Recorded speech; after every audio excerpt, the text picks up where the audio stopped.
Sunana Muhammadu Buhari Jibril wanda aka sani da Gwaji. Muna yi wa mutane albishir cewa farin wata season 2 yanzu muna kan shooting, in Allah yadda zai fito musu nan ba da dadewa ba. Kuma ina mai tabbatar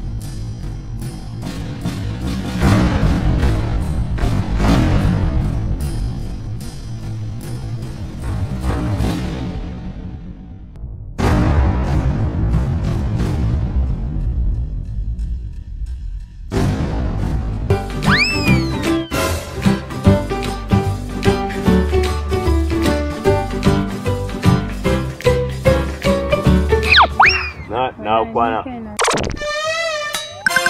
Lafiya kalan. Ya sinna. Lafiya kalan. Allah zo mana namu dan yi sirri ne. Kai mallam da ta mana. Ha ba man Allah ina zaka je da ita? Dan yi sirri da ita ne wallahi. To sirrin kai da ni mana ko kuma ga mu gaba daya ai mu nan jini da fata kenan. Allah ki zo mu ne Allah za mu yi magana ne. Wani sirri kuma ina tare da masoyina. Ya gawara Allah ke ga ki guntuwa ma kaman kashin tsoro. Kai to a haka na gani ina so muradin raina kenan. To yanzu alamu ne kai din to kawai mu yi magana da kai. To faɗin matsalar ka. Allah ina so ka dan taimake ni da Allah. To wallahi ina wani hali ne wallahi. To gaba ɗaya rayuwa ta ya juyin gafin galo. Sama ya koma ƙasa. to Idan an dake ni ma sai in yi dariya. to In ka ban dariya ma sai in yi kuka. to Duk kai kaɗai? In na yi tusa ma sai a ji kanshi.